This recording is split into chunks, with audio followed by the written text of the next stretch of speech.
Hey team, today we're going to talk about leadership with Lieutenant Colonel Ike Manigualt. Ike is a 1995 graduate of St. Augustine's University.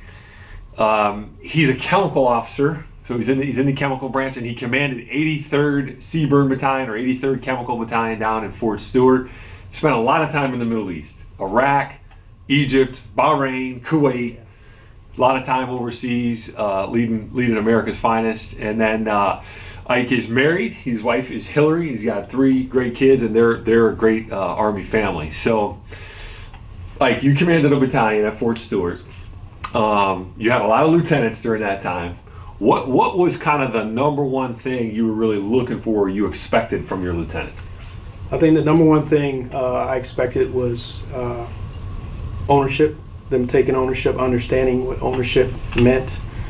And the second thing would be integrity, doing what's right. And then the third thing would be being a servant leader and understanding what that is. And that, that encompasses, it's not all about me, but it's about the resources and the people that I have that I'm responsible for. Those are 3 great tips, and it's kind of uncommon to see somebody that's got all 3 of those. So a great note out there for all the lieutenants and future lieutenants. But let's go back a little bit further. If you could go back in time and talk to Ike Manigualt in college, what would you tell him to become that kind of lieutenant that you wanted to see in battalion command? If I can go back in time, it would probably be, first I wouldn't change the course that was laid out for me as far as being assessed as a chemical corps officer. But the one thing I would probably ask myself is consider the big picture. How do I fit into the bigger picture of the branch that I was in, and not only that, but the assignments and the roles that I was going to embark on, a staff role, leadership role, platoon leader, and so on and so forth. But how do I fit into that big picture? What does the world look like around me, and how does that fit in, which would help me better understand my environment and what questions to ask and how do I need to communicate and when.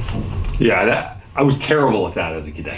I was terrible. I was looking through life through a soda straw, just focused on the near term. Yeah. And being able to, the younger you can do that, you can see the big picture. The earlier you can do that, the better you're going to be. That's a great nugget there for all the cadets. So a lot of leaders poured into you, a lot of mentors, a lot of great bosses you worked for. Who are some of the best bosses you worked for, and what did you take from them? I would have to go back to the Chemical Corps and say, currently right now, Major General Gervais, Maria R. Gervais, and Command Sergeant Major retired Mark Harvey, who were my battalion commander and battalion command sergeant major when I was a captain at Fort Leonard Wood, Missouri.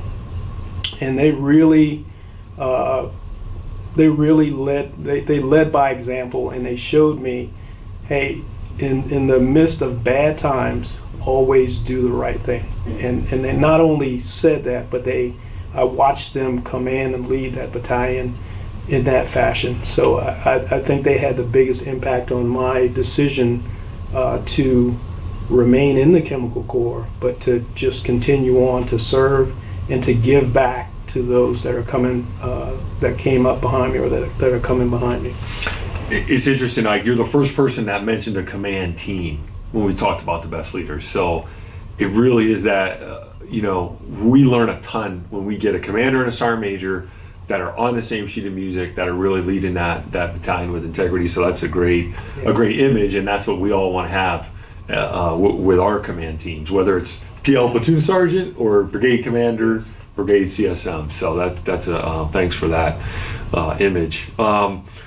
So lastly, if I went back to your lieutenants back in the 83rd Chemical and said, what does Colonel Manigault say all the time? What is his kind of thing that he always says specifically to the lieutenants?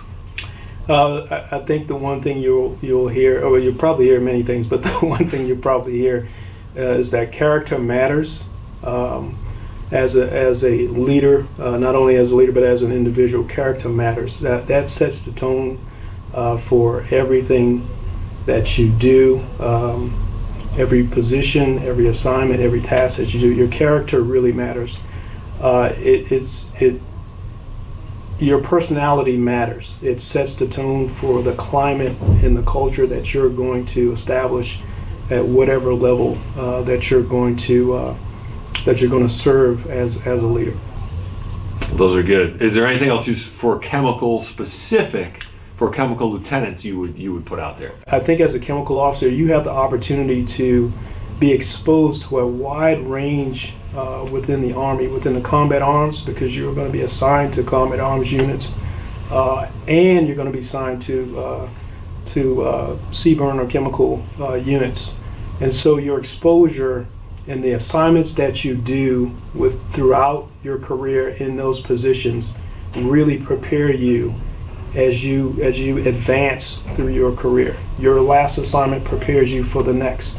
Whether you're in the Armored Battalion or Light Airborne Infantry Brigade, that assignment is going to prepare you for the next assignment.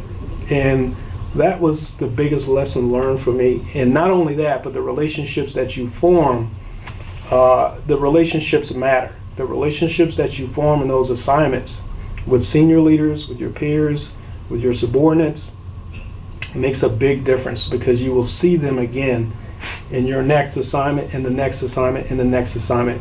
So relationships matter. Your character matters. So as a chemical officer, it's the best. It's the best assignment. All of my assignments, but it's the best career that I could vouch for. I mean, it's awesome. So the chemical officers gotta have those relationships, and they're also very diverse. You know, we ask our chemical officers to do almost anything in the battalion, and being able to do that in a variety of units and a variety of jobs is huge for the chemical branch. They're almost like the utility infielders. They got to be able to play third, pitch, play second base, play shortstop, fill in, and that diversity is huge. So thanks for your leadership. Thanks for leading America's finest every day, Ike. And we look forward to what's next for you coming out of the War College. And thanks for being on Lopez on Leadership. Thank you.